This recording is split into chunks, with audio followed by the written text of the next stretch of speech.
Thank you, Madam President, for the invitation to join tonight's debate. Thank you, honourable members, for turning out tonight. I would hate to be doing this on my own. And thank you, most of all, to the Oxford Union for the opportunity to address what is the single most important issue of our age, that of morality and responsibility in the marketplace. On that hangs the life and welfare, not just of the hapless children that are ensnared and addicted by the tobacco industry, but the livelihoods of us all. We live in fell times. The sad duplicities of my generation have to stop. The ignoring of the consequences of our actions, the lack of moral responsibility for what we are doing to ourselves, to our lungs, to our planet, have to be addressed.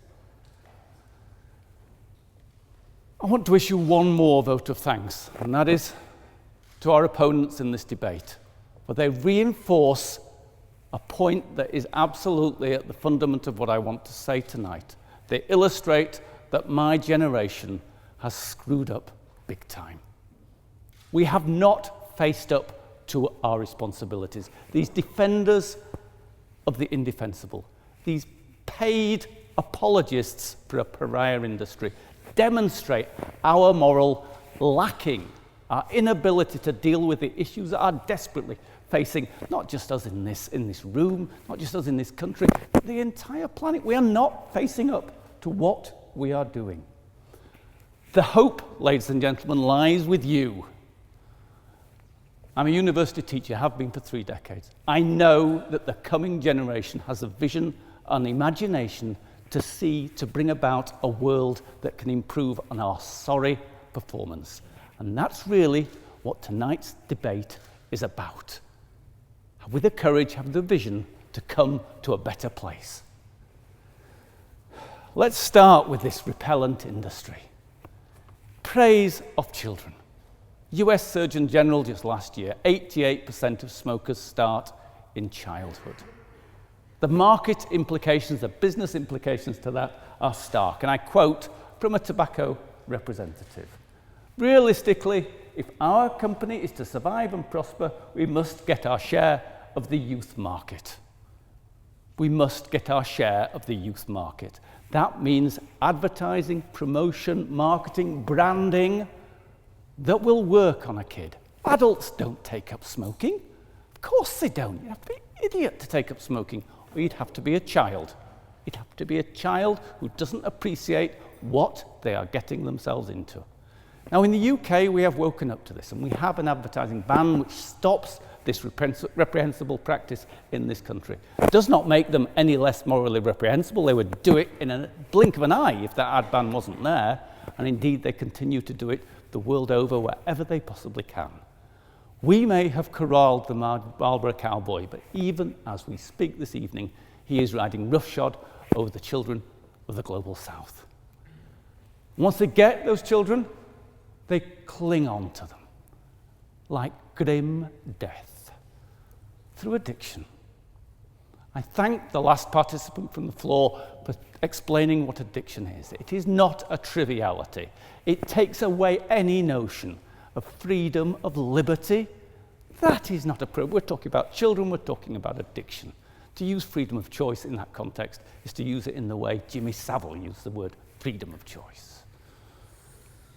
Think about it. That's a bit off. It's not a bit off when you consider that over the world, 8 million That's people. a red line. 8 million people are dying as a result of the activities of your paymasters, Mr. That's Clark. sick. Your paymasters. Sick. Am I right in saying they're your paymasters? Who pays for Forest? Who pays for Forest? Jimmy Savile. Thank you. And that addiction is not accidental. It is deliberately engineered. This is Philip Morris talking about how it all works. As the force from the psychological symbolism subsides, got the kids interested through the Marlborough cowboy, the pharmacological effects take over to sustain the habit. Philip Morris discovered ammonia technology which enabled them to produce what is effectively the crack cocaine of tobacco, and they have exploited it with glee. And remember the 6 million who are dying every year, the 8 million in a few years according to the World Health Organization. Add to those bodies, those corpses. Yep. It's very easy to cite how many people have died from tobacco-related products, but what will be your response when you ask how many people have been saved by having tobacco in their lives? Let me respond to your interjection with a question in return. What would be your comment, your solace to the twice as many, the 12 million orphans of tobacco, the 6 million partners who have lost their partner all too early because of their smoking? No, I have taken. That is the question we have to answer tonight. But the really shocking thing, ladies and gentlemen, which is really where I appeal to your vision for the future, is that the tobacco industry, to this extent I agree with the opposition, it is not an aberration, it is a symptom. It's not a paradox, it's a parable. It's not a one-off. It's a warning about what happens when we ignore the consequences of our actions, when we stow our moral compasses. That takes us way beyond tobacco. That takes us to our polity, our principles, our future, your future. It's 3.5 centuries since Sir Isaac Newton warned us, told us, revealed for us that every action has an equal and opposite reaction. My generation has ignored that truth. The economist talks of the externality, the cost of a transaction beyond the simple dyad that is making that transaction. To talk of a world where we can sell anything to anyone as long as they can buy it is insanity itself, because there are externalities. So the profits that the tobacco industry made are made despite the non-payment of those externalities. They have ducked the question, who pays for the cancer wards? Who supports the tobacco orphans? Just as I confess, my generation has ignored the cost of the subprime mortgage. They've ignored the cost of guzzling away at the planet. They've ignored the cost of the disappearance of the whale. We have to start talking about those externalities. But of course, this is not just about money, it is about morality. And it's about time people stood up and said enough. Enough of the greed, enough of the selfishness. I'm running out of time, sorry.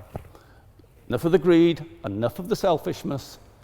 It's time we started to think of the consequences of what our actions are, and rather than simply carrying on to say we must now think about those consequences. Not because it's costly, but just because it's plain wrong. The music of my generation was dominated by Bob Dylan's The Times They Are A-Changing. We naively thought that was it, but we were naive. We were hopelessly naive. In reality, the times were not changing. You know that this time we have to get it right. 50 years after Bob Dylan first sang that song, 60 years since Sir Richard Doll of this parish first established the toxicity of tobacco, this time, times have to start changing. In conclusion, I ask you to support this motion, not just to put an end to the dirty tricks of the tobacco industry, but put out a call that the times really are changing. A crisp and clear warning that the ship of capitalism is about to get a new captain and a new crew who understand the need to address consequences, who understand that values sometimes always have to trump value, who have a functioning moral compass. And this I know you will do, because you know the future has to be better than the present. And this you know because you are the future.